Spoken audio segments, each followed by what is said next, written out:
হয় কি ভুল মানুষকে আপনি যখন ট্যাগ দিয়ে দিবেন, অসৎ বলবেন, বাটপার বলবেন, তখন এই খুনি আওয়ামী লীগের যে সত্যিকার বাটপারগুলো আছে না, তারা কিন্তু তখন দৃশ্যের বাইরে চলে যায়।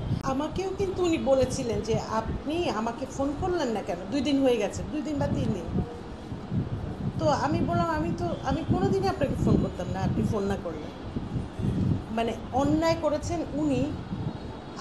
উনি কি আশা করেছেন যে আমি ওনাকে ফোন করে বলবো যে ভাইয়া প্লিজ এগুলো করেন না? মানে অন্যায় তো উনি করেছেন, আমি কেন ফোন করবো? হয় কি, কিছু মানুষ আছে কর্তৃত্ব পছন্দ করে। ধরেন আমি এই সরকারকে তেল দেই, তাহলে আমি কি চাইবো আমাকেও আপনি তেল দিবেন। এটা তো একটা ক্যারেক্টারের বিষয়। বা আমি চাই এই, যেমন ধরেন অনেক সময় হয় কি, এটা খুব দুঃখজনক, 5 আগস্টের পরে কিন্তু অনেক একটা বিরাট একটা ক্ষতি হয়ে গেছে আমাদের দেশের, বিরাট ক্ষতি হয়ে গেছে। এই ক্ষতি আমরা কীভাবে পূরণ করবো জানি না। ক্ষতিটা কি? বিভক্তি তৈরি করেছে অন্তর্বর্তী সরকারের উপদেষ্টারা এবং রাজনৈতিক দলগুলো মিলে, বিভক্তি সৃষ্টি করেছে। আর তারপরে যারা ইনফ্লুয়েন্সার ছিলেন, পিনাকি বা ইলিয়াসের মতো, তারা গেম খেলেছেন। সেটি কি? এই অন্তর্বর্তী সরকারের ভেতরে প্রভাব সৃষ্টি করতে চেয়েছেন, কিন্তু ইন এ নেগেটিভ ওয়ে। কি সেটা? যে তুমি আমার দিকে আমাকে অ্যাটেনশন দাও, আমার কথা শুনো, না শুনলে আমি তোমার এখানে ক্যাওয়াজ করব, আমি তোমার ওখানে ক্যাওয়াজ করব। তো জাতীয় সঙ্গীত নিয়ে সর্বশেষ যেটা উনি বলেছেন, আমরা বলেছি যে না, জাতীয় সঙ্গীত নিয়ে কোনো ধরনের বিতর্ক সৃষ্টি করা, অশান্তি সৃষ্টি করার মতো অবস্থা বাংলাদেশে নাই। হয়েছে কি, ওনারা তো আমেরিকাতে থাকেন, বাংলাদেশের মাটির যে একটা উত্তাপ আছে না, বৃষ্টি হলেও উত্তাপটা কমে যায়, আবার কটকটা রোদে উত্তাপ বাড়ে। এই উত্তাপের সাথে তো ওনাদের কোনো সম্পর্ক নাই, বুঝতে পেরেছেন? এই উত্তাপের সাথে সম্পর্কটা না থাকাতে ওনাদের মাঝখানে কিছু সোর্স আছে, যারা হচ্ছে মিডলম্যান। এই মিডলম্যানরা কি? এরা হচ্ছে মিডলম্যান বলেন, দালাল বলেন, সোর্স বলেন, এদের কাজ হচ্ছে এখানকার জিনিস নিয়ে ওখানে বিক্রি করা, ওখানকার জিনিসের এখানে দাম বাড়ানো।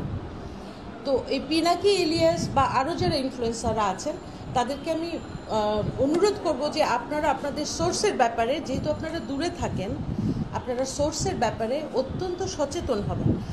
আর হয় কি, ভুল মানুষকে আপনি যখন ট্যাগ দিয়ে দিবেন, অসৎ বলবেন, বাটপার বলবেন, তখন এই খুনি আওয়ামী লীগের যে সত্যিকার বাটপারগুলো আছে না, তারা কিন্তু তখন দৃশ্যের বাইরে চলে যায়, তারা ছাড় পেয়ে যায়। এইটা একটা বিরাট ক্ষতি ওনারা করছেন আমাদের দেশে। ভুল মানুষকে দালাল বানাচ্ছেন, আপনার সত্যিকার দালালরা তো মাফ পেয়ে যাচ্ছে। তাহলে কি আমাদের মনে প্রশ্ন, এটা কি ওনাদের একটা কৌশল? ওনারা কি এই স্ট্র্যাটেজিতে নেমেছেন যে খুনি আওয়ামী লীগের দালালদের সমানে সরকার পুনর্বাসন করেই যাচ্ছে? বর্তমানে ওনাকে আমি তখনও বলেছি যে ভাই, জনতার দল একটা নতুন দল, খুব অল্প মানুষ। আপনারা জানেন এনসিপি তো সবাইকে ভাগায় নিয়ে যাচ্ছে। এনসিপির টাকা আছে, টোপ দিচ্ছে, জয়েন করলেই 10,000 টাকা, প্রোগ্রাম করার জন্য 10,000 টাকা। সবাই এনসিপির দিকে, এনসিপি ওদেরকে ভাগাই নিচ্ছে। ফাইন, নিক, কারণ যারা ভেগে যাওয়ার তারা আগে ভাগলেই ভালো। এই দলের সদস্য কম, ছোট দল, কিন্তু এই দলের কিছু সলিড মানুষ আছে।